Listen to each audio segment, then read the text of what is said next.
we will open this video up with a tweet. We never look at tweets or screenshots or anything in the post-game videos, because normally I feel like the commentary for the game itself suffices as enough material, but this was tweeted out by J-Pat partway throughout the third period, end of the second-ish territory. Rick Tocchet isn't getting dismissed, but this is the kind of performance that gets coaches fired. The top reply asks, why shouldn't Rick Tocchet get dismissed?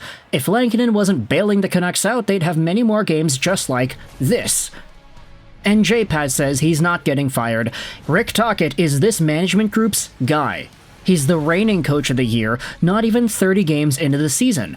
Someday, because all coaches do, he may get fired, but not anytime soon. And I wanted to open this video up with that conversation. Because boy oh boy, has Rick Tocchet been in a pretty tough spot as the Vancouver Canucks head coach. And last game we all thought that things were going to change for the better, you know? 4-0 shutout victory against the reigning, defending, undisputed Stanley Cup champions of the world, the Florida Panthers. Things were looking great. They were finally getting healthy. They were getting their guys back into the lineup. Derek Forbort made his return after so long. And then today against Boston, Forbort doesn't play again, this time due to the flu. Kevin Lankinen isn't on the bench as a backup because of the flu.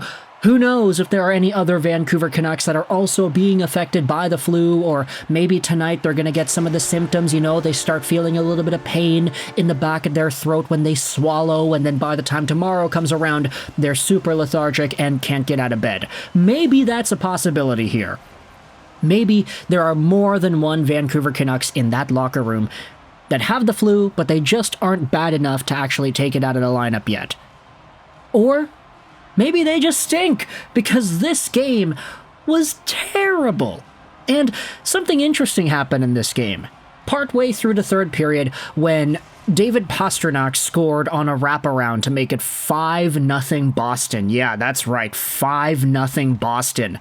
Right away at that point in the game, I was kind of like, okay, I want my guy Jeremy Swayman to continue doing what he is doing, because if you've been following this channel for long enough, you'd know that Jeremy Swayman was my 4th overall pick in a 16-man keeper fantasy league this year. My 4th overall pick. Not 4th round pick, 4th overall in the draft. And he has been terrible.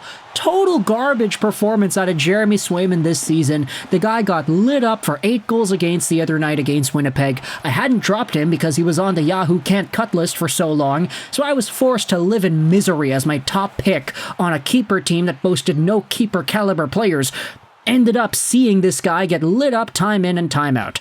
And in this Vancouver game, at the start of the third period, at 5-0, I was like, you know what? I can pull a rabbit out of the hat with this game. If Jeremy Swayman continues just saving all the shots that get tossed his way, if he gets a shutout, then I am back in business for the week, baby. And then JT Miller. Oh boy. JT Miller to Max Sasson. You had to let one in, Swayman. Nice to see Max Sasson get his first NHL goal. It's been a long time coming. The guy has been a playmaking machine in the limited sample he has had as a member of this roster. He's 24 years old, so certainly not the youngest guy in the world.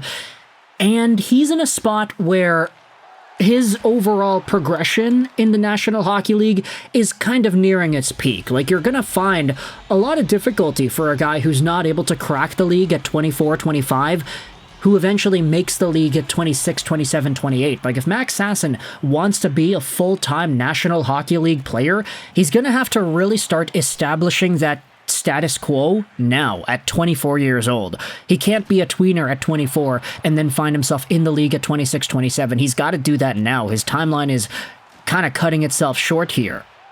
But with all the assists that he had been able to put up, all of the nice reads, the plays, and then of course the goal, his first NHL goal, that in which Jeremy Swayman actually did save, it just kind of squeaked behind him. It trickled through his legs and out the backside like poop through a diarrhea-infected goose. It was an ugly goal for Jeremy Swayman, and I actually, from the bottom of my heart, exclaimed no when he let it in, because I was hoping for that shutout, man. If I just got a gosh darn shutout out of this guy, I would have been back in business. The Canucks only had 20 shots. It's not like Swayman was busy in today's game, but sometimes good team defense and poor offending team offense can get it done to the point that you get a shutout, and that's exactly what Jeremy Swayman almost did. Thanks for letting me down once more. Courtesy a frustrated Jeremy Swayman fantasy owner. But anyways, all talk about fantasy aside, the Vancouver Canucks lose this game 5-1 against Boston, and you know, we can dissect every single individual goal. We can dissect every single individual play.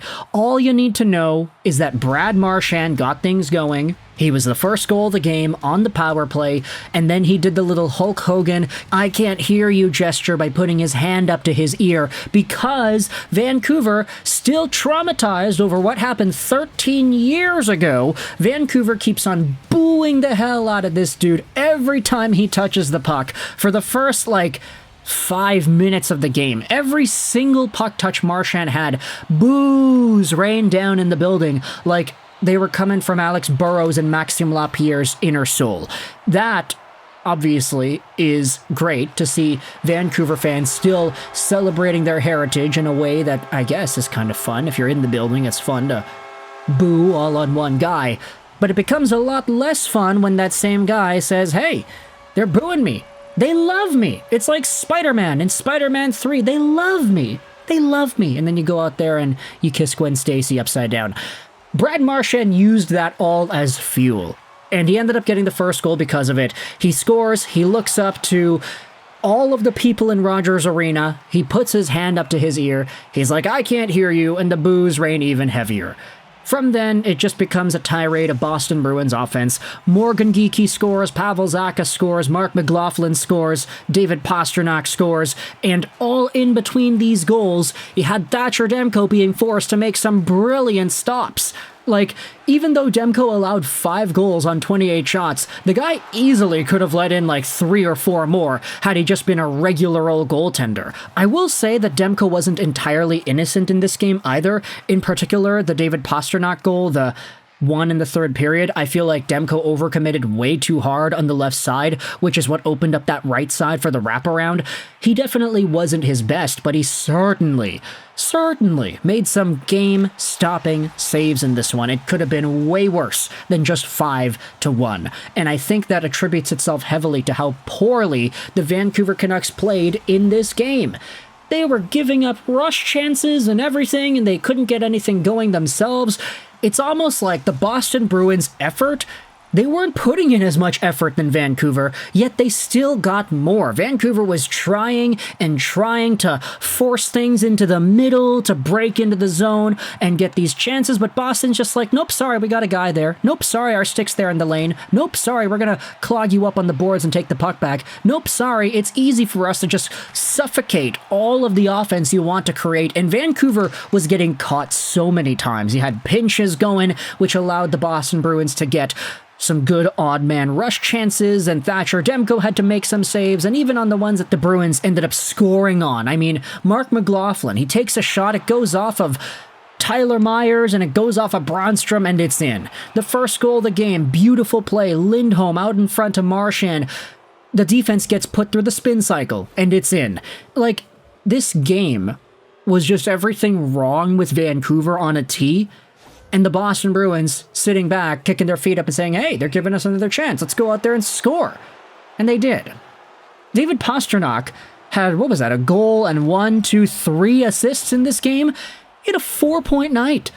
And I don't know, JT Miller showed up with a point, even though he didn't really look all too great. I'm gonna be honest here. Most Canucks didn't look all too great in this one. It's just Sasson from Miller. That's it. That's the only goal scored by Vancouver. Everything else is just Boston, Boston, Boston. Shades of 2011, where the Bruins silence a home Vancouver crowd. Did Nathan Horton make an appearance tonight? Did he take water from TD Garden and sprinkle it on Vancouver's ice surface once again? I don't know. You can let me know your thoughts in the comment section below. What a depressing day to be a Canucks fan. I hope you enjoyed this video.